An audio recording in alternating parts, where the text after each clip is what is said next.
بسم اللہ الرحمن الرحیم الحمدللہ وحدہ والصلاة والسلام علی من لا نبی بعد اما بعد۔ آج میں آپ کے سامنے ایک ایسا وظیفہ بیان کروں گا جس وظیفے کو سید الاستغفار کہتے ہیں، یعنی استغفار والی بخشش والی جتنی بھی دعائیں ہیں ان سب دعاؤں کی سردار دعا یہ دعا ہے۔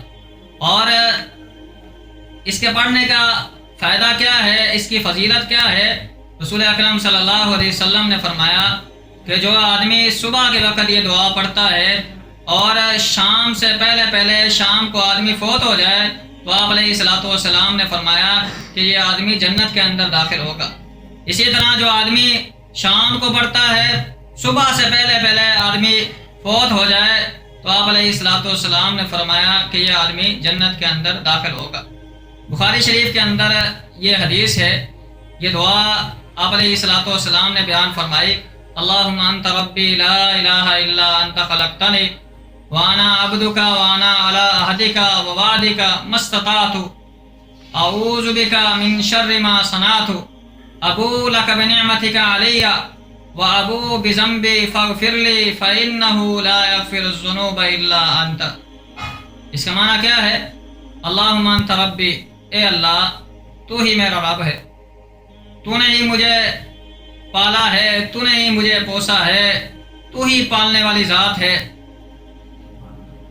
لا الہ الا انت، تیرے سوا کوئی سچا معبود نہیں ہے، کوئی حقیقی برحق معبود نہیں ہے، تو واحد ذات ہی ہے جو حقیقی معبود ہے۔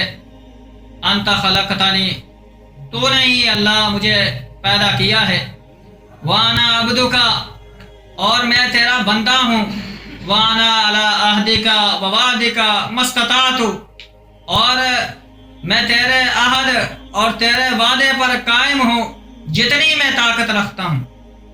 آگے فرمایا اعوذ بک من شر ما صنعت، اور میں اس گناہ کے شر سے تیری پناہ چاہتا ہوں جو میں نے کیے ہیں۔ ابوء لک بنعمتک علی، اور میں تیری اس نعمت کا اقرار کرتا ہوں جو تو نے مجھ پر کی ہے۔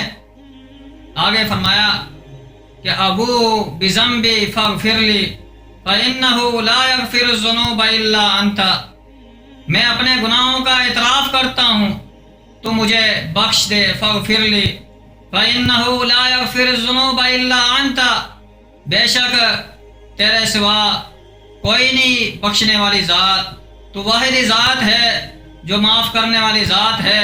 فَإِنَّهُ لَا يَغْفِرُ الذُّنُوبَ إِلَّا أَنْتَ، یقیناً بات یہی ہے کہ گناہوں کو تیرے علاوہ کوئی نہیں بخش سکتا، کوئی نہیں معاف کر سکتا۔ تو رسول اکرم صلی اللہ علیہ وسلم یہ دعا پڑھا کرتے تھے، اور اس دعا کی بہت زیادہ فضیلت ہے، جیسا کہ میں نے آپ کے سامنے بیان کیا ہے۔ جو آدمی صبح کو پڑھے گا، شام سے پہلے فوت ہو جائے تو آپ علیہ الصلوۃ والسلام نے فرمایا یہ آدمی جنت کے اندر داخل ہوگا۔ اسی طرح جو آدمی شام کو پڑھتا ہے، صبح سے پہلے فوت ہو جائے تو یہ آدمی بھی جنت کے اندر داخل ہوگا۔ اللہ سے دعا کرتا ہوں اللہ رب العزت ہم کو صبح شام اس دعا کو پڑھنے کی توفیق عطا فرمائے۔ اللہ خاتمہ بالایمان فرمائے، زندگی شان والی دے، موت ایمان والی دے۔